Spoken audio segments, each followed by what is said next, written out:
ઘડપણ આવ્યું અને બાપુજી ઘરે આવ્યો ને તો 4 દીકરામાંથી એક પણ દીકરો પાણીનો લોટો ભરે નહીં આવે. એક દીકરો પાણી લઈને નહીં આવે. દીકરી તરત પાણી લઈને આવશે. લો બાપુજી પાણી પી લો. દીકરી પૂછે પણ દીકરો નહીં પૂછે. બાપ આખા ઘરને લાડ લડાવે. ક્યાંથી સાંભળ્યું?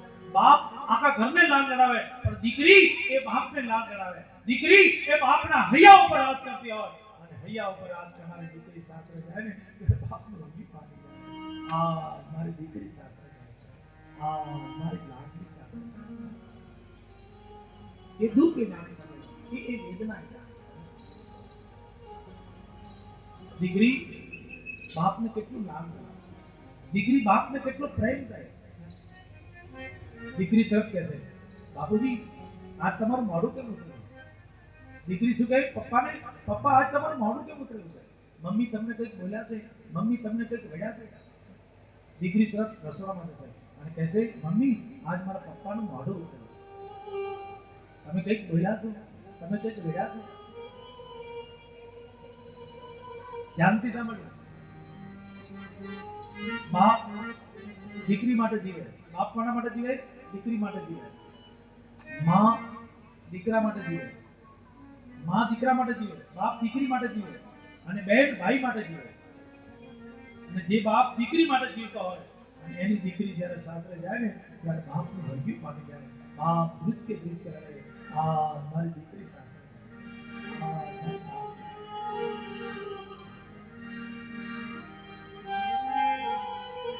દીકરી તરફ રસોડામાં જશે અને જમવાની થાળી લઈને આવશે અને કહેશે પપ્પા હવે તમે જમી લો.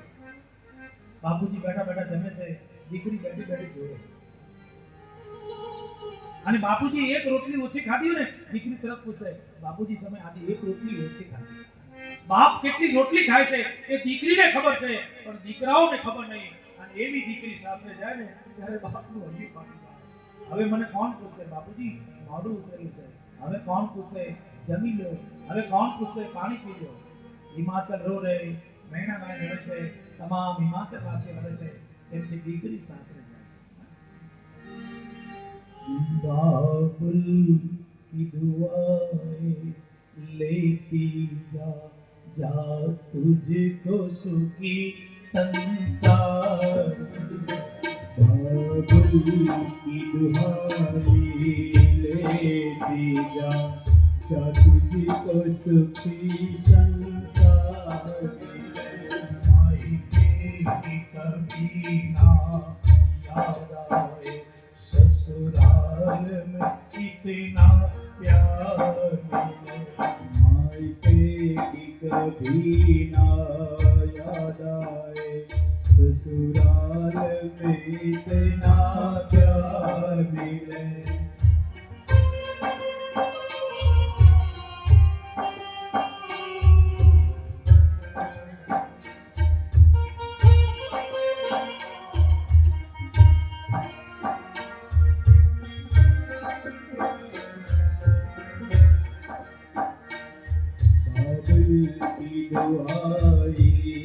लेती जा तुझको सुखी संसार मिले.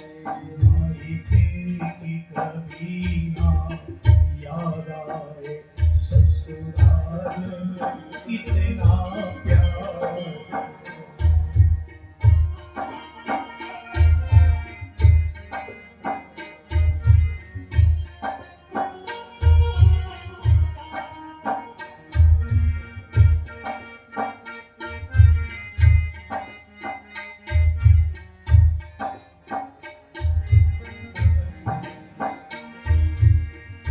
दिल के टुकड़े टुकड़े करके मुस्कुराते दिए.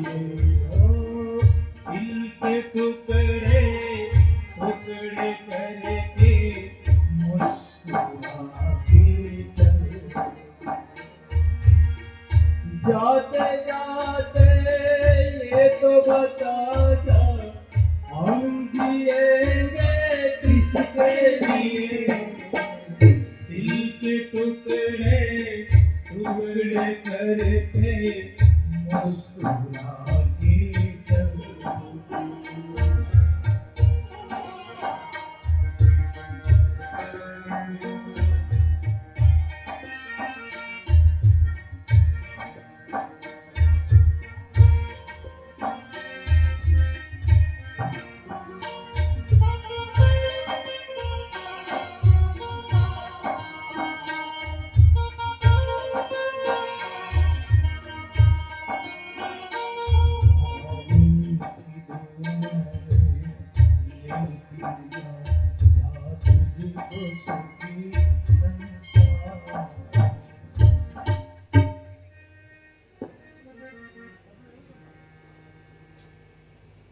ગામમાં બાપ અને દીકરી બંને હાલ્યા જાય અને દીકરીએ બાપનો હાથ પકડ્યો. દીકરી કોનો હાથ પકડ્યો? બાપનો. અને બાપ દીકરી એક ગામથી બીજા ગામ જાય છે અને રસ્તામાં એક પુલ આવ્યો. પુલ જૂનો છે, હમણે પડી જાય કે હમણે પડી જાય. અને બાપ અને દીકરી પુલ પાસે ગયા અને દીકરીએ બાપનો હાથ છોડી દીધો અને દીકરી બાપને કે બાપુજી હવે તમે મારો હાથ પકડો. બાપુજી કીધું દીકરી તું મારો હાથ પકડે કે હું તારો હાથ પકડું એમાં ફરક શું પડે? દીકરી કે બાપુજી આ પુલ જૂનો છે, હમણે પડી જાય કે હમણે પડી જાય અને આપણે બંને બાપ દીકરી પુલ ઉપર ચડ્યા અને કદાચ આ પુલ પડી ગયો અને મેં તમારો હાથ પકડ્યો હશે ને તો કદાચ હું તો તમારો હાથ છોડી દઈશ, પણ બાપુજી મને એટલો વિશ્વાસ છે કે તમે જો મારો હાથ પકડ્યો હશે ને તો આ પુલ તૂટી જશે, પણ જ્યાં સુધી તમારા ખોળિયામાં પ્રાણ છે ત્યાં સુધી તમે મારો હાથ ના છોડો. એ વિશ્વાસ એક છોકરીનો બાપ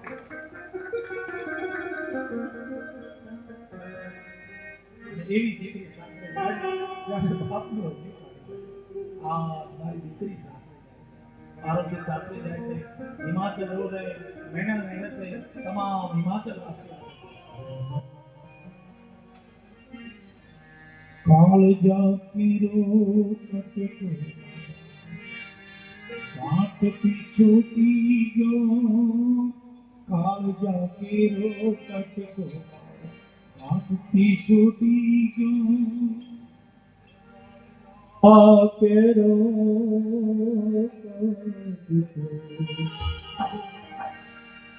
એ મારો હાથથી છૂટી ગયો. મમતા રૂવે પ્રેમ વેરુમાં ભીડો ફૂટી ગયો. હવે આજ કાળજા કેરો મારો હાથથી છૂટી ગયો.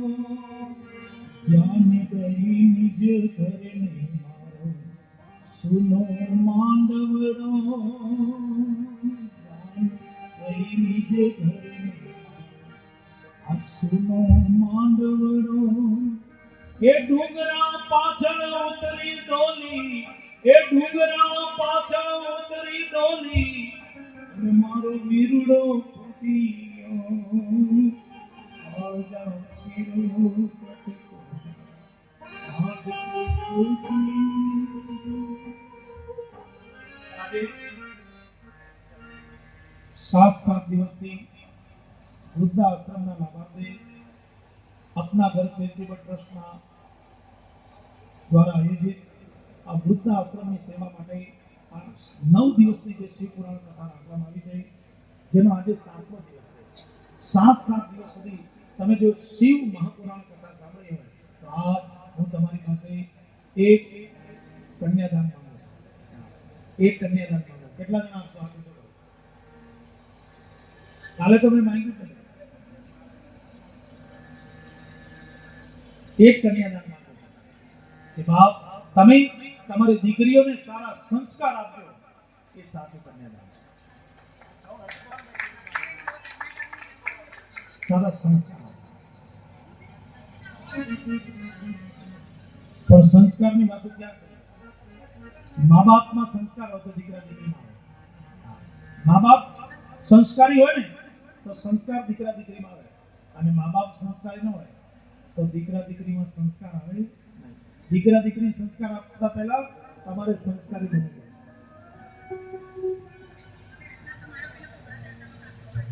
એક ગામમાં માં દીકરી સાસરે વળાવે અને માં દીકરી સાસરી વળાવતી વખતે તને શું કહું પણ એ મારી દીકરી પતિના પગલે પગલે ચાલે.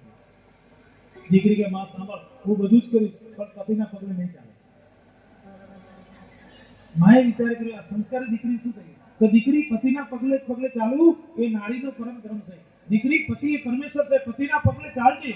દીકરી કે માં સાંભળ હું બધું જ કરીશ પણ પતિના પગલે ચાલી તો શું કામ તો કે મારો પતિ તો વાયરમેન છે, એ તો થાંભલે થાંભલે ચાલે. એ તો વાયરમેન છે, થાંભલે થાંભલે ચાલે. હવે હું ક્યાં થાંભલે થાંભલે કરું? એક છોકરો બગીચાની અંદર કેરી ચોરવા માટે આંબા ઉપર ચડ્યો. પેલા બગીચાનો માં લાવ્યો, નીચે ઉતર, ચોરી કરે છે તારા બાપે તને આવા સંસ્કાર આપ્યા છે, ચોરી કરે નીચે ઉતર. છોકરો કે શું કામ છે તો કે ચાલ તારા બાપ જોડે ફરિયાદ કરવા. શેની તો કે ચોરી કરે આવા સંસ્કાર આપ્યા, તારા બાપ જોડે ફરિયાદ કર ચાલ. છોકરો કે ઘરે જવાની જરૂર નથી. કેમ તો કે ત્રીજા આંબા ઉપર મારા બાપુજી ચડ્યા છે. હવે ક્યાં ફરિયાદ કરે, ક્યાં ફરિયાદ? એક શિવાજી ના હોત તો એક હિન્દુ ના હોત. ધ્યાનથી સાંભળો, એક શિવો ના હોત તો એક હિન્દુ ના હોત, એક મહારાણા પ્રતાપ ના હોત તો એક હિન્દુ ના હોત, એક શિવાજી ના હોત એક મહારાણા પ્રતાપ ના હોત તો રામાયણ ના હોત, ગીતા ના હોત,